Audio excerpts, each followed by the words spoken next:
चलिए स्टार्ट करते हैं आज के वीडियो लेक्चर में कॉनिक सेक्शन। तो सबसे पहले समझने की कोशिश करेंगे कि कॉनिक सेक्शन क्या होता है।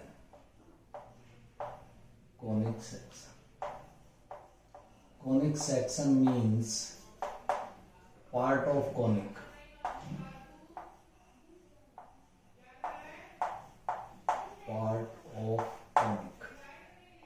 क्या क्या पार्ट हो सकते हैं?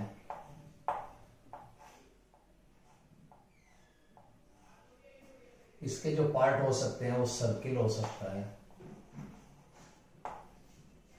सेकेंडली पैराबोला हो सकता है, इलिप्स हो सकता है और हाइपरबोला हो सकता है।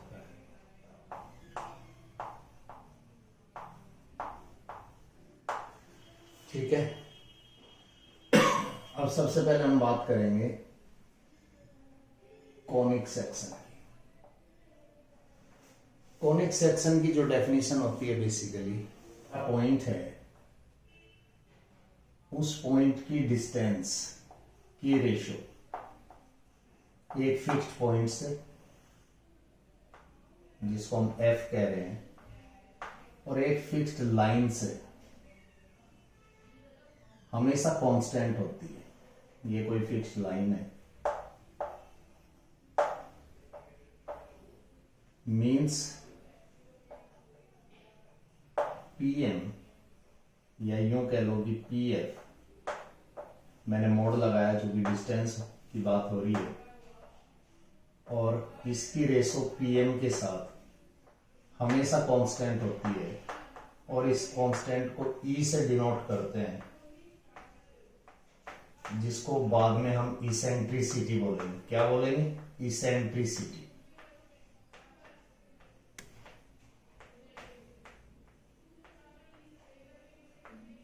अब ये जो रेशो है ना ई, इसकी वैल्यू नेगेटिव तो कभी हो नहीं सकती, तो फिर क्या हो सकती है उसको जरा देखते हैं।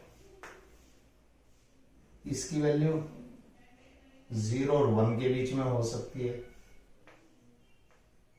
एग्जैक्टली 1 हो सकती है, और मोर देन 1 हो सकती है। इफ पहला केस, अगर हमारा ई की वैल्यू एग्जैक्टली 1 हो जाए, तो जो पी का लोकस होता है, locus of P, P means moving point, वो एक पैराबोला होगा।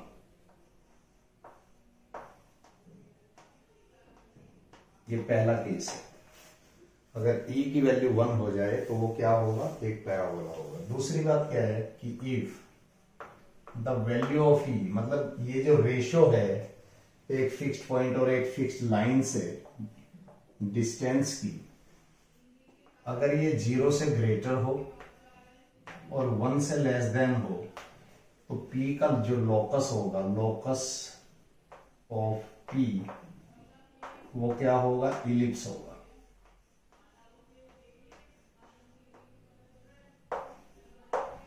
राइट। और तीसरा और आखिरी केस है कि and if the value of e greater than 1, then locus of p will be a hyperbola. तब ये हाइपरबोला होगा।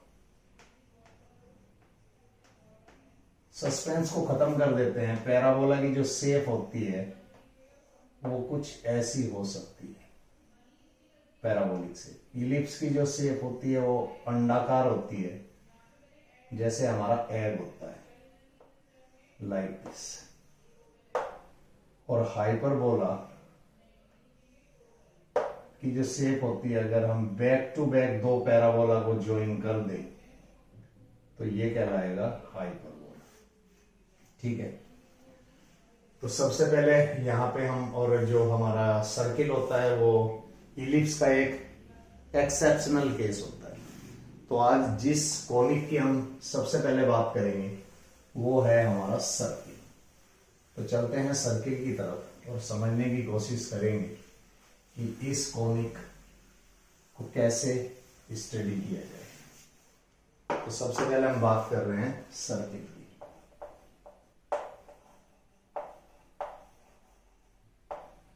सर्किल क्या होता है?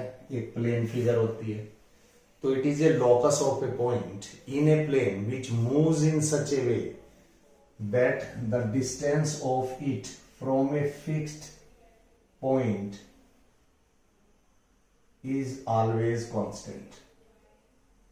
The fixed point is known as center of the circle and the constant distance is known as radius of the circle.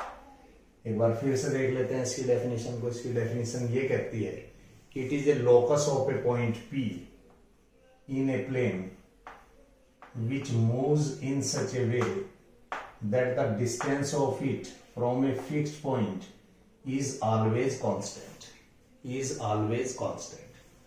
The fixed point is known as center of the circle and the fixed distance is called radius of the circle. Suppose the coordinate of fixed point is HK and the coordinate of moving point in a plane is considered as xy. It implies that OP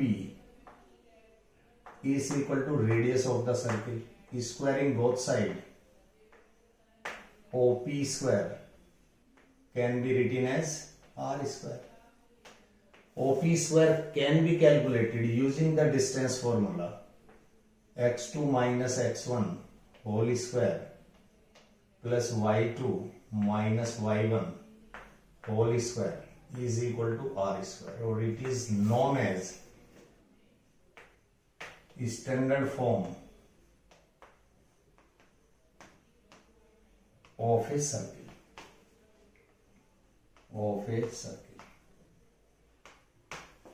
Second case, if we shift the center of it at origin, अगर मैं इसके centre को origin पे shift कर दूं तब circle की equation मुझे कैसी दिखेगी उसको जरा समझते हैं। If centre of the circle is shifted at origin, then the coordinate of center will be 0, 0. At that instant, OP square या OP is equal to R, or after squaring both sides, OP square is equal to R square. OP square can be calculated using again distance formula, saying that x2 minus x1 whole square plus y2 minus y1 whole square is equal to R square. Or finally we can say that x square plus y square is equal to R square. It is also a standard form of a circle having center at 0, 0 with radius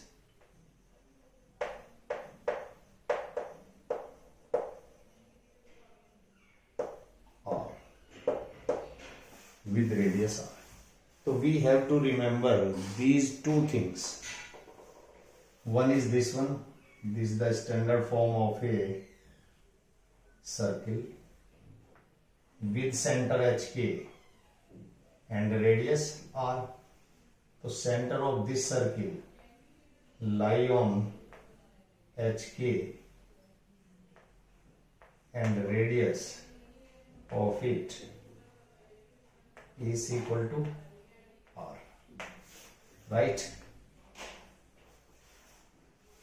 If we open these brackets, it will look like this: x square plus y square plus 2gx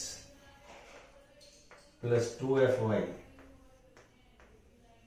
plus c is equal to 0, और it is also known as general form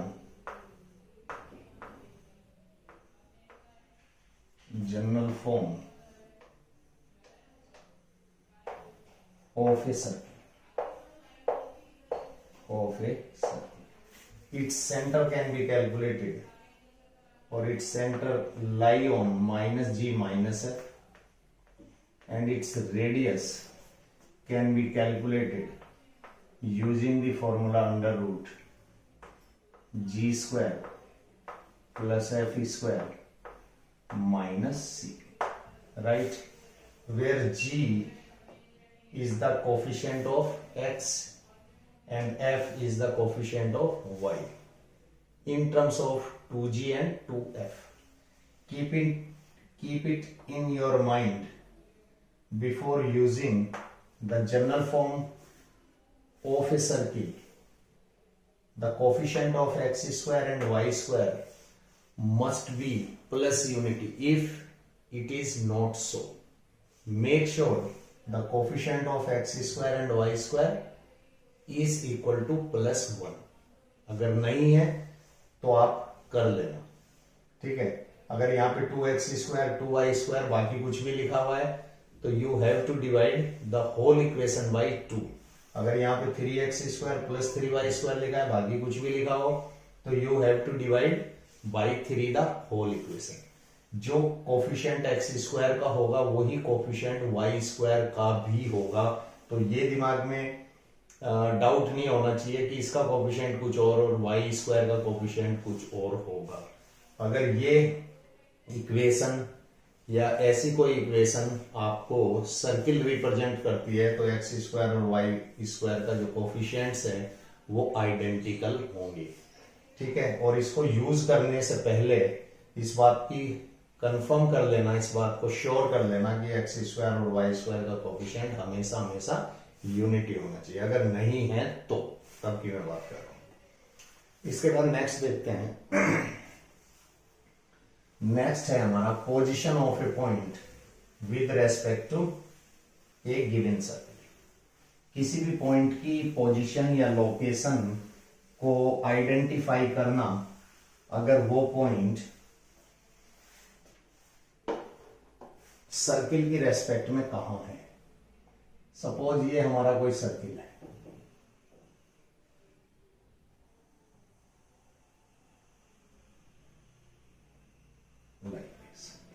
ये इसका centre है, तो circle है तो इसकी अपनी कोई रेडियस होगी। सपोज रेडियस आर है, राइट। अब पॉइंट की पोजीशन या लोकेशन कहां कहां हो सकती है। क्या वो पॉइंट इनसाइड द सर्किल हो सकता है? एग्जैक्टली बिल्कुल हो सकता है। ऑन द सर्किल हो सकता है क्या? यस हो सकता है। और आउटसाइड द सर्किल हो सकता है क्या? बिल्कुल हो सकता है। तो कैसे पता चले कि वो पॉइंट इनसाइड द सर्किल है, ऑन द सर्किल है या फिर आउटसाइड द सर्किल है? तो हम करेंगे क्या, हम सेंटर से लेकर उस पॉइंट की डिस्टेंस निकालेंगे, हम OA कैलकुलेट करेंगे, हम OB कैलकुलेट करेंगे। हमें नहीं पता ना इस टाइम इनिशियली कि वो पॉइंट कहां है, हम OC कैलकुलेट करेंगे। अगर OA यानी सेंटर से लेकर उस पॉइंट तक की डिस्टेंस अगर हमारी रेडियस से छोटी हो जाए, लेस देन रेडियस हो जाए, तो उस पॉइंट की यानी जिस पॉइंट को मैं A कह रहा हूं वो कहां लाई करेगा? Lies inside the circle, inside the circle. तब तो वो सर्किल के अंदर लाई करेगा।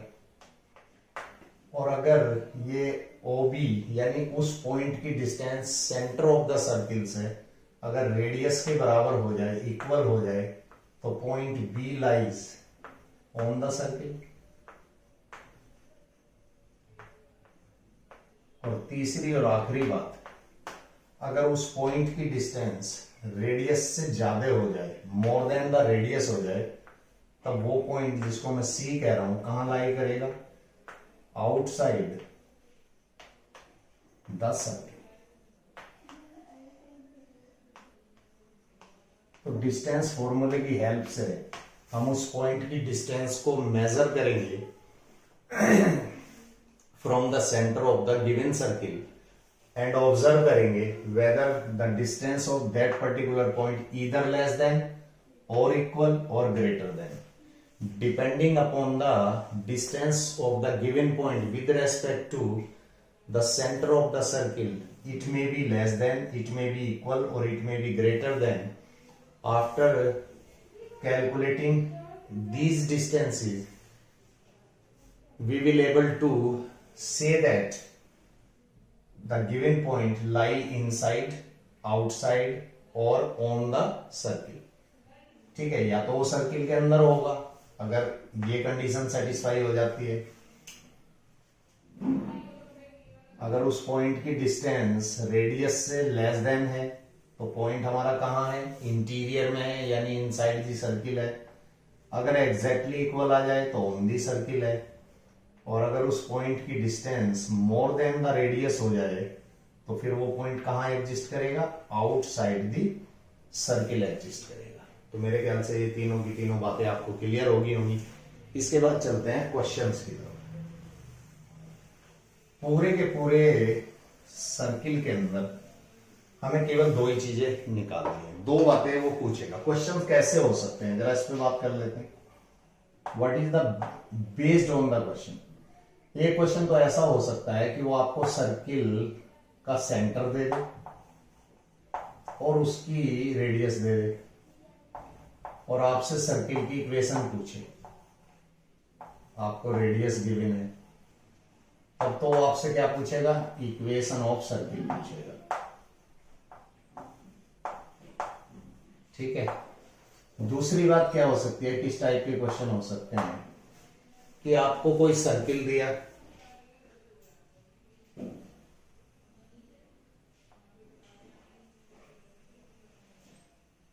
अगर आपको सर्किल दे दिया इसका मतलब उसकी इक्वेशन आपको गिवन है. इक्वेशन ऑफ द सर्किल ये गिवन होगी. और अगर ये गिवन है तो ये दो फॉर्मेट में गिवन होगी. या तो ये स्टैंडर्ड फॉर्मेट में गिवन होगी जो x minus H whole square plus Y minus K whole square is equal to are square वाला होता है, या फिर उसकी जनरल फॉर्म में होगी. जनरल फॉर्म क्या है, x square plus y square plus 2gx plus 2fy plus c is equal to 0. Right hand side 0 होनी चाहिए. अगर कोई टर्म राइट हैंड साइड में एग्जिस्ट करती है तो आप ट्रांसपोज कर दो. तो यहां से क्या पूछेगा, उसका सेंटर पूछेगा. सेंटर पूछेगा आपसे और क्या पूछेगा, उसकी रेडियस पूछेगा और उसकी रेडियस पूछेगा. सेंटर कैसे कैलकुलेट होगा, सेंटर एग्जिस्ट करता है माइनस जी माइनस एफ के ऊपर. तो यहां से x का कोफिशिएंट उठा लेना, वहां से g तक पहुंच जाना, तो यहां पे रख लेना. f के लिए y का कोफिशिएंट उठा लेना. ठीक है, वहां से f आपको मिल जाएगा और इसके अंदर आप सब्स्टिट्यूट कर देना. रेडियस कैसे कैलकुलेट होगी, रेडियस कैलकुलेट होगी using the formula under root G square plus F square minus C से. ठीक है, कंपेयर कर लेना, आपको g मिलेगा, f मिलेगा और कांस्टेंट टर्म. तो इसके अंदर सब्स्टिट्यूट करने के बाद you will get the radius of the circle whose general equation is given to you. Right, okay. तो ये दो तरह के क्वेश्चन. तो कुल मिला के पूरे सर्किल के अंदर हमने क्या पाया, दो ही चीजें मिलती हैं सर्किल के अंदर. एक तो उसका सेंटर होता है और दूसरा उसकी रेडियस होती है. और तो कुछ है ही नहीं हमारे सिलेबस का पार्ट. तो या तो सेंटर या रेडियस. जब भी हम सर्किल की बात करेंगे तो हमें दो चीजों पे फोकस करना है कि उसका सेंटर क्या है और उसकी रेडियस क्या है. ठीक है, अब देखते हैं जरा क्वेश्चंस कैसे होते हैं, उनको भी समझने की कोशिश करते हैं. तो यहां मैं शुरू कर रहा हूं आप लोगों के लिए कॉनिक सेक्शन की फर्स्ट एक्सरसाइज. और ये एक्सरसाइज है 11.1 1। तो एक्सरसाइज 11.1 क्वेश्चन नंबर 1 की मैं बात करूंगा। देखो इसमें कह रहा है कि find the equation of the circle with centre 0,2। एक तो आपको सेंटर दिया जा रहा है 0,2 के ऊपर और आपको रेडियस दी जा रही है दैट इज इक्वल टू 2। अगर आपके पास सर्किल का सेंटर हो, आपके पास सर्किल की रेडियस हो, तो हम सर्किल की इक्वेशन बहुत आसानी से निकाल सकते हैं। कैसे निकालेंगे? हमें पता है कि अगर सेंटर और रेडियस हमारे पास है तो सर्किल की स्टैंडर्ड इक्वेशन होती है x minus H whole square plus Y minus K whole square is equal to are square. जहां सेंटर के कोऑर्डिनेट होते हैं h के और रेडियस क्या होती है r होती है, रेडियस है उसकी r। तो यहाँ पे सेंटर के कोऑर्डिनेट दिए गए, इसका मतलब h की वैल्यू क्या है आपके पास 0 और k की वैल्यू कितनी है 2 और इसके अलावा रेडियस कितनी दी जा रही है 2 दी जा रही है। ये सारी वैल्यूज उठा के अगर आप स्टैंडर्ड इक्वेशन में डाल दोगे तो आपको क्या मिल जाएगा x minus 0 whole square plus Y minus 2 whole square is equal to are square. R square means 4, 2 का स्क्वायर करेंगे तो 4 आ जाएगा। अब या तो आप इसी फॉर्मेट में छोड़ दो या फिर आप इसको ओपन भी कर सकते हैं। अगर ओपन करेंगे तो यहां से एक्स स्क्वायर और यहां से क्या मिलेगा y square minus 4y plus 4 is equal to 4। अब देखो ये 4 तो कैंसिल ही हो जाएगा, तो 4 के कैंसिल होने के बाद जो इक्वेशन बची ये आपकी उस सर्किल की इक्वेशन है जिसका सेंटर कहां है 0,2 के ऊपर और जिसकी रेडियस कितनी है 2। ठीक है, तो ये जनरल फॉर्म में आ गया। This is the general form of a circle. ये है आपकी जनरल फॉर्म। यहां से अगर मैं रिवर्स करना चाहूं क्वेश्चन को, मतलब अगर मुझे मान लिया ये इक्वेशन दी जा रही है, जनरल इक्वेशन दे दी गई और मुझसे पूछा जा रहा है यहाँ पे कि आप इसका सेंटर बताओ और इसकी रेडियस बताओ, तो मैं कैसे कैलकुलेट करूंगा? अब रिवर्स कर रहा हूं। तो इस इक्वेशन में सबसे पहले तो आपको ये देखना होगा कि क्या एक्स स्क्वायर और वाई स्क्वायर के कोएफिशिएंट प्लस यूनिटी हैं। अगर नहीं है तो करेंगे, तो यहां तो ऑलरेडी है। तो अब मैं इसको स्टैंडर्ड फॉर्म यानी कि जनरल फॉर्म से कंपेयर अगर करूं तो मेरी जनरल फॉर्म क्या होती है? मेरी जनरल फॉर्म होती है x square plus y square plus 2gx plus 2fy और plus C is equal to 0। ये मेरी जनरल फॉर्म। कंपेयर किया मैंने तो यहां से 2g की वैल्यू कितनी निकल के आती है माइनस 2g की वैल्यू 0। क्यों 0? क्योंकि इसमें x की कोई टर्म ही नहीं है। क्यों टर्म नहीं है? क्योंकि उसका कोएफिशिएंट 0 है। तो क्या g की वैल्यू मुझे 0 मिलेगी? यस ऑब्वियसली मिलेगी। अब यहां से मैंने कंपेयर किया y के कोएफिशिएंट, तो 2f इज इक्वल टू कितना निकल के आ रहा है -4। तो यहां से f की वैल्यू कितनी आ रही है -2 या -f कितना आ रहा है 2। और यहां अगर मैं बात करूं तो -g कितना आ रहा है वो 0। कोई फर्क ही नहीं पड़ेगा, दोनों तरफ -1 से मल्टीप्लाई करें। ठीक है, तो भाई इसका सेंटर कितना आ गया? सेंटर कहां होता है इसका -g, -f के ऊपर होता है। और दोनों की अगर मैं वैल्यू डाल दूं तो -g की वैल्यू ये है और f की वैल्यू ये है। तो क्या मेरा सेंटर वही निकल गया जो मुझे दिया गया था? ऑब्वियसली वही आएगा ही आएगा। ठीक है, अब बात रही रेडियस कैसे कैलकुलेट करें। तो रेडियस कैलकुलेट करने का formula r is equal to under root G square plus F square minus C. G, F और सी की वैल्यू डालने के बाद मुझे रेडियस मिल जाएगी। जी की वैल्यू 0 तो उसका स्क्वायर भी 0। एफ की वैल्यू कितनी है? एफ की वैल्यू -2 है, लेकिन स्क्वायर करूंगा तो पॉजिटिव ही हो जाएगा। और यहाँ पे ध्यान से देखना, कोई कांस्टेंट टर्म है ही नहीं। तो अगर मैं यहाँ पे कांस्टेंट टर्म की बात करूं तो 0, तो ये आ गया आपका -0। तो क्या r is equal to under root 4 मिला? बिल्कुल मिला। तो भाई r की वैल्यू क्या लिखेंगे हम? केवल और केवल 2 लिखेंगे। प्लस -2 क्यों नहीं लिखेंगे? क्योंकि r कौन है? रेडियस है, और रेडियस एक डिस्टेंस है जो कभी नेगेटिव हो ही नहीं सकती। राइट, तो मेरे सर्किल की रेडियस कितनी मुझे दी गई थी 2, इससे निकाली तब कितनी मिली 2। ऑब्वियसली क्योंकि ये जो इक्वेशन आई है ये उसी सर्किल की जनरल इक्वेशन है जिसका सेंटर 0,2 के ऊपर था और जिसकी रेडियस 2 यूनिट थी। तो ये था हमारा फर्स्ट क्वेश्चन। अब चलते हैं नेक्स्ट के लिए। चलिए नेक्स्ट क्वेश्चन भी देख लेते हैं जरा, क्या कह रहे हैं नेक्स्ट क्वेश्चन में, इसको समझते हैं। ये रहा क्वेश्चन नंबर 2। क्वेश्चन नंबर 2 में क्या कहते हैं, क्वेश्चन नंबर 2 में कह रहे हैं कि find the equation of the circle with centre. फिर से सेम क्वेश्चन है, सेंटर अब की बार आपको दिया गया -2,3 के ऊपर और रेडियस आपको दी जा रही है कितनी 4।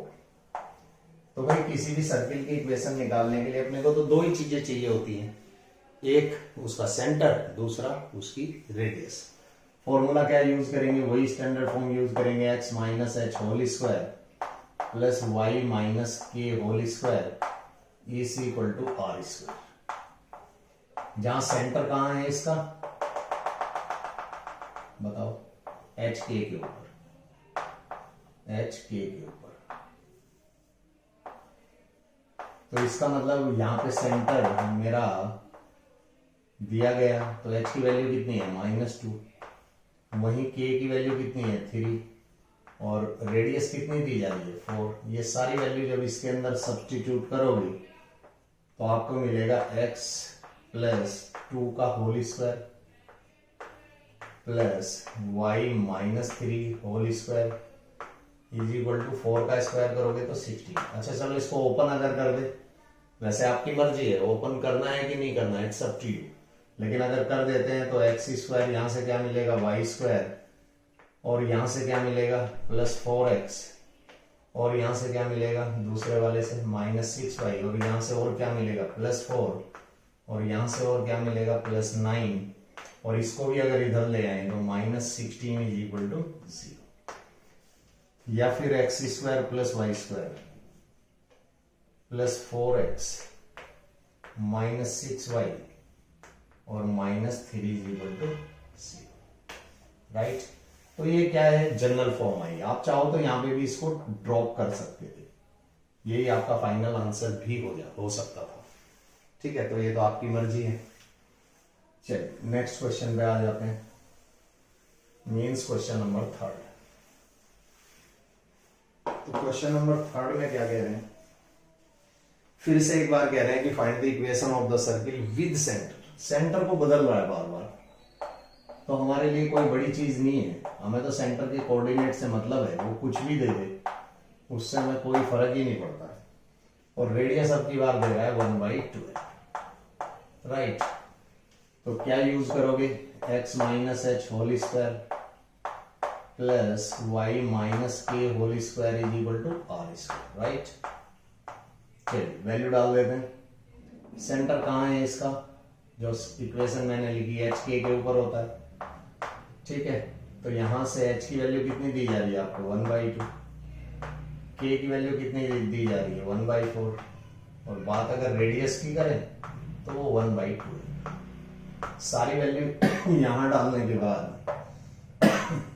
क्या मिलेगा, x minus 1/2 whole square plus y minus 1/4 whole square is equal to are square. R square means 1/144, 1/12 का स्क्वायर भी कर दिया।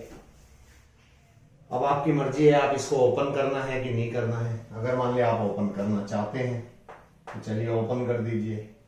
यहां से एक्स स्क्वायर, यहां से वाई स्क्वायर, यहां से -x वो आएगा ना 2ab और यहां से मिलेगा 1/2y और क्या मिलेगा यहां से पहले वाले ब्रैकेट से 1/4, सेकंड वाले से 1/16 और ये है आपका इज इक्वल टू 1/144। थोड़ा सा एलसीएम लेना तो बनता है, तो एलसीएम लोगे तो क्या मिलेगा आपको, आपको मिल जाएगा 16x स्क्वायर, आपको मिलेगा 16y स्क्वायर, आपको मिलेगा 16x, आपको मिलेगा 8y, यहाँ पे 4 मिलेगा, यहाँ पे 1 मिलेगा और पूरे के नीचे 16 आ जाएगा क्योंकि हमने एलसीएम लिया।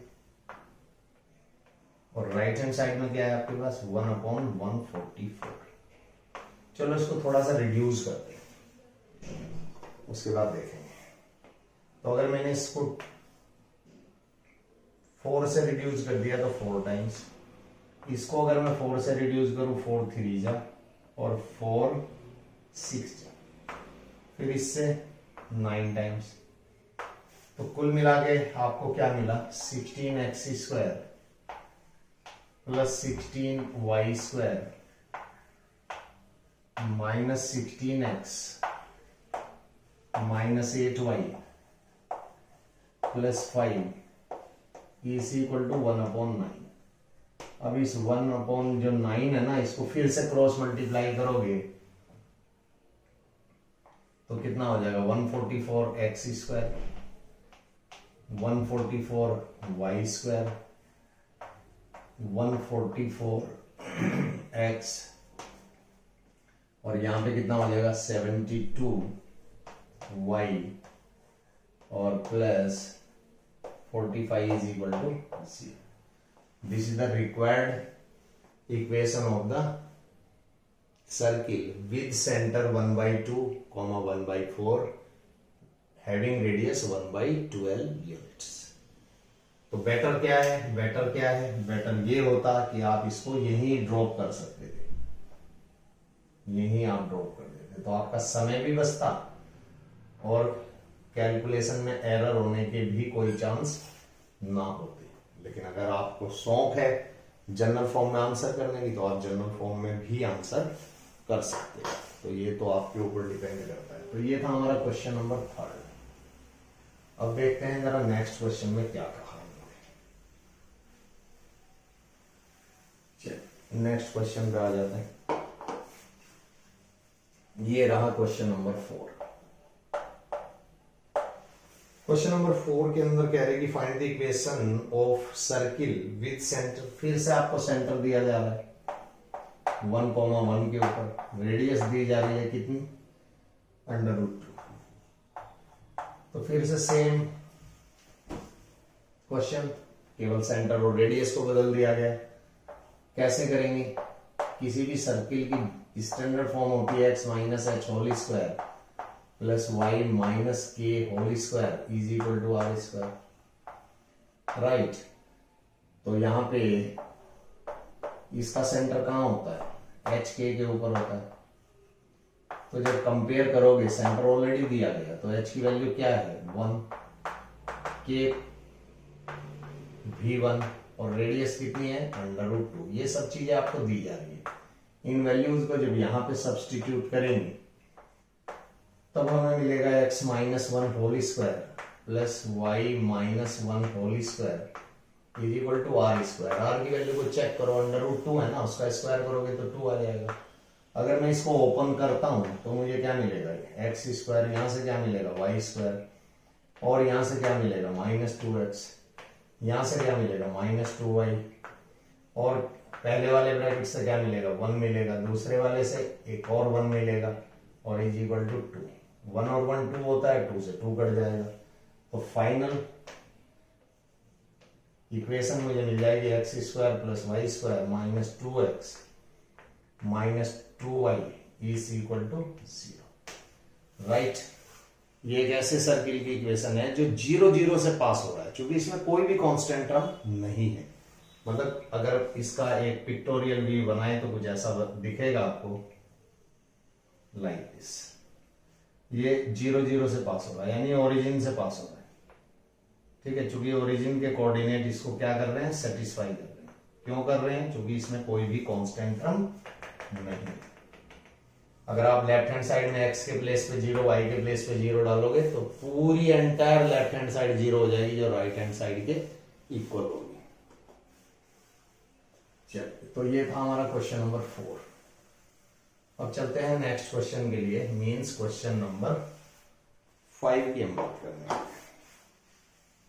क्वेश्चन नंबर 5 में क्या कह रहा है, अगेन फिर से सेम क्वेश्चन।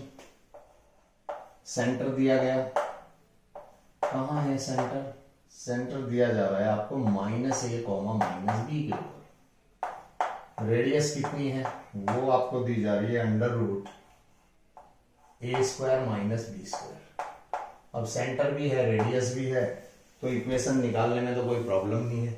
यूज करेंगे स्टैंडर्ड इक्वेशन सर्किल की, x - h² + y - k² = r²। ये सर्किल जो मैंने लिखा है इसका सेंटर कहाँ होता है, एच के ऊपर होता है।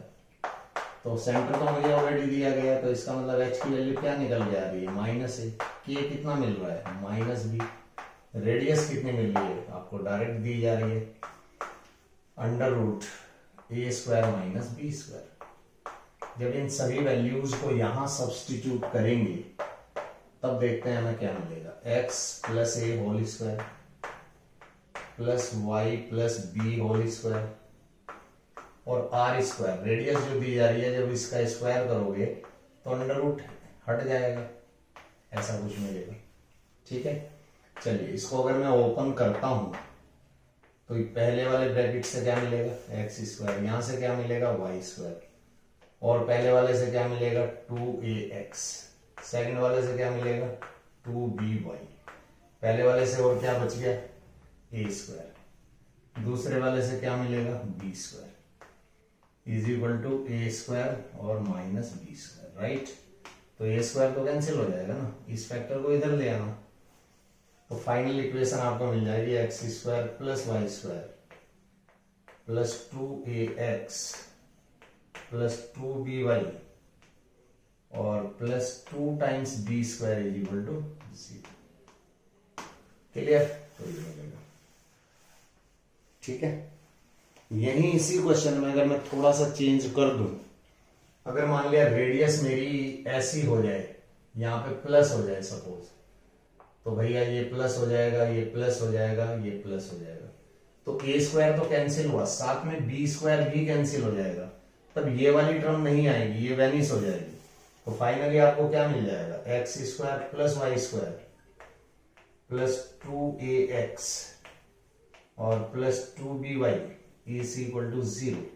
इसमें भी कोई कांस्टेंट टर्म नहीं है, इसका मतलब ये सर्किल भी ओरिजिन से होता हुआ जाएगा, ओरिजिन से पास करेगा। ठीक, तो ये था हमारा क्वेश्चन नंबर 5। तो पहले 5 क्वेश्चन करने के बाद पांचों के पांचों सेम फॉर्मेट पे बेस्ड थे, यानी कि आपको सेंटर दिया गया था, आपको रेडियस दी गई थी, स्टैंडर्ड इक्वेशन आपको ऑलरेडी मालूम है, एच और के कोऑर्डिनेट गिवन थे, आर गिवन था, जस्ट उन वैल्यूज को स्टैंडर्ड फॉर्म के अंदर सब्स्टिट्यूट करना था। ओपन करना है नहीं करना है होल स्क्वायर्स को, ये आपका काम है, करो या मत करो, इसमें कोई इश्यू नहीं। चलते हैं क्वेश्चन नंबर 6 के लिए। अब देखो क्वेश्चन नंबर 6 में क्या कह रहे हैं, क्वेश्चन नंबर 6 में कह रहे हैं कि find the centre and radius of the circle. आपको एक सर्किल दिया गया, x + h² + y - 3² आपको दिया गया 36। इसके दो तरीके हैं करने के। आपसे पूछा जा रहा है कि सेंटर के कोऑर्डिनेट बताओ और साथ ही साथ रेडियस भी बताओ कितनी होगी। ये क्वेश्चन है। दो तरीके क्या हैं, एक तो इसको स्टैंडर्ड फॉर्म से कंपेयर करो, कंपेयरिंग। हमारी स्टैंडर्ड फॉर्म क्या होती है भाई, x - h, यहां पे क्या था, मैंने h लिख दिया बाय मिस्टेक, क्या था 5, कुछ ये था। तो स्टैंडर्ड इक्वेशन होती है x - h² + y - k² = r²। जब मैंने कंपेयर किया तो h की वैल्यू कितनी मिल जाएगी, -5 मिलेगी, और k की वैल्यू 3 मिलेगी, और r² कितना मिलेगा, 36 मिलेगा। तो r की वैल्यू कितनी निकल के आएगी, 6 निकल के आएगी। तो सेंटर के कोऑर्डिनेट क्या होते हैं, HK होते हैं। तो सेंटर कहां चला गया, -5, 3 के ऊपर चला गया, और रेडियस कितनी है, 6 है। तो ये था हमारा क्वेश्चन नंबर 6। दूसरा तरीका क्या हो सकता है, दूसरा तरीका ये हो सकता था कि हम इसको जरा ओपन कर दें, ओपन करके इसको इस जनरल फॉर्म में ले आए। तो ओपन करेंगे, क्या मिलेगा, x square plus y square plus 10x और माइनस 6y प्लस 25 प्लस 9 और 36 को भी अगर लेफ्ट हैंड साइड में ट्रांसपोज कर दें तो वो निगेटिव हो जाएगा। यानी कि फाइनली हम कह सकते हैं कि हमें मिला x square plus y square plus 10x minus 6y और देखो ये कितना हो गया, तो यहां से मिल जाएगा -2 इज इक्वल टू 0। ये क्या है भाई, जनरल फॉर्म है। तो इसको स्टैंडर्ड जनरल फॉर्म से अगर मैं कंपेयर करूं, जो मेरी होती है x square plus y square plus 2gx plus 2fy और plus c is equal to 0। तो यहां से जरा x के कोफिशिएंट को कंपेयर करें तो क्या मिलेगा, 2g इज इक्वल टू कितना मिलेगा, 10 मिलेगा।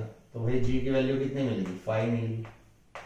ठीक है, तो माइनस g कितना हो जाएगा, -5। y के कोफिशिएंट को कंपेयर कर लेते हैं, तो 2f की वैल्यू कितनी मिल रही है आपको, -6 मिल रही है। तो f कितना निकल गया है, -3। या फिर -f की वैल्यू कितनी, 3। तो सेंटर कहाँ होता है, -g -f के ऊपर होता है। तो वैल्यू अगर मैं डाल दूं तो सेंटर क्या मिलेगा, -3, 3। और यही सेंटर तो यहां से भी निकल के आएगा, चेक कर लो एक बार, देखो ध्यान से, समझ आ रहा है। ओके, अब रही बात रेडियस की, कि भाई रेडियस कैसे कैलकुलेट करेंगे। रेडियस कैलकुलेट करने का फॉर्मूला आपके पास है √g² plus f² - c। Value डाल देते हैं, g² कितना होने वाला है, g की वैल्यू देख लो कितनी है, ये स्क्वायर करेंगे तो 25, f का स्क्वायर करेंगे तो 9। और यहां से जरा कंपेयर करके बताओ c की वैल्यू कितनी है, क्या c की वैल्यू -2 है, तो उस वैल्यू को यहां पे डाल दो तो ये +2 में बदल जाएगा। तो कुल मिला के कितना हो गया, √36 हो गया। और √36 कितना होता है, 6 ही तो होता है। तो ये रेडियस आ गई, देखो ध्यान से। ठीक है, तो जनरल फॉर्म से भी कैलकुलेट कर सकते हैं और आप डायरेक्ट भी कैलकुलेट कर सकते हैं, तो ये तो आपकी मर्जी है। तो ये था हमारा क्वेश्चन नंबर 6। अब चलते हैं नेक्स्ट क्वेश्चन के लिए, यानी कि क्वेश्चन नंबर 7 को सॉल्व करने की कोशिश करेंगे। क्या है क्वेश्चन नंबर 7, वो देखते हैं। देखिए क्वेश्चन नंबर 7, क्वेश्चन नंबर 7 में कह रहे हैं कि find the centre and radius of the circle. अब की बार जो आपको सर्किल की इक्वेशन दी है ना, वो ऑलरेडी जनरल इक्वेशन के रूप में दी जा रही है। क्या है वो, कहता है कि x² plus y² -4x -8y और -45 इज इक्वल टू 0।